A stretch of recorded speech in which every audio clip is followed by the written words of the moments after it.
പക്ഷെ അത് എന്താ വെച്ചാൽ ഞാൻ ഒറ്റ ഒരിക്കലും തീരെ പരിചയമില്ലാത്ത ഒരാൾക്കാരും കൂടെ പോയിട്ടില്ല. അതിന്റെ ഒരു എക്സ്പീരിയൻസിന് വേണ്ടിയിട്ടാണ് വന്നത്. കാരണം നമുക്ക് മറ്റുള്ളവരുടെ സ്വഭാവം നമുക്ക് മാറ്റാൻ പറ്റില്ലല്ലോ. എന്റെ സ്വഭാവം എനിക്ക് മാറ്റാൻ പറ്റുള്ളൂ.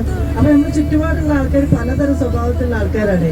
അപ്പൊ തീരെ ഞാൻ പരിചയമില്ലാത്ത ഒരാളെ കൂടെ യാത്ര ചെയ്യുമ്പോൾ എങ്ങനെയാണ് എനിക്ക് മാറേണ്ടത്, എന്തൊക്കെ എനിക്ക് വരുന്നത് പഠിക്കാൻ ഒരുപാട് പാഠങ്ങൾ നമ്മൾ പഠിച്ചു. പിന്നെ പ്രത്യേകിച്ച് എനിക്ക് എടുത്തു പറയാനുള്ളത് നിങ്ങൾ 3 കോർഡിനേറ്റർമാരോടാണ്. ഈ ചെറിയ കുട്ടികളെ കൂടെ കൊണ്ടുവന്നിട്ട് എന്റെ ചെറിയ പ്രായമാണ്, നിങ്ങൾ 3 ആളും എനിക്കറിയാം. പക്ഷെ ഒരു അമ്മമാരെ മാതിരി ഞങ്ങളെ വളരെ കാര്യത്തിൽ ശ്രദ്ധ ചെലുത്തിയത് നല്ല സന്തോഷം. പിന്നെ നല്ല അടിപൊളി ഭക്ഷണം. പിന്നെ യാത്ര കുറച്ചൊരു ബുദ്ധിമുട്ടായിരുന്നു. കാരണം നമുക്കൊക്കെ പ്രായം ഇപ്പൊ ജീൻസും പനിയൊക്കെ ഇട്ട് നിങ്ങൾ വിചാരിക്കേണ്ട ചെറിയ കുട്ടികൾ അമ്മമ്മമാരാണ് ഞങ്ങളല്ലോ. അപ്പൊ ഞങ്ങൾക്ക് ഈ കയറ്റിറക്കങ്ങളൊക്കെ കുറച്ച് ബുദ്ധിമുട്ടായിരുന്നു. അപ്പൊ ഇങ്ങനെയുള്ള സ്ഥലങ്ങൾ നോക്കുമ്പോൾ ഇത്ര ഒരു ബുദ്ധിമുട്ടില്ലാത്തൊരു സ്ഥലം കണ്ടെത്തിയാൽ ഞങ്ങൾക്ക് നല്ല യാത്രയൊക്കെ ഞങ്ങൾ നല്ലോണം എൻജോയ് ചെയ്ത് നല്ല ഭക്ഷണം, നല്ല താമസ സൗകര്യം എല്ലാം ഉണ്ടായി. നിങ്ങളുടെ കരുതലാണ് എടുത്തു പറയേണ്ട ഒരു കാര്യം.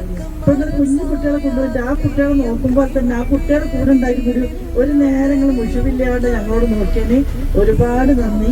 ഈ നിങ്ങൾ 3 ആളോ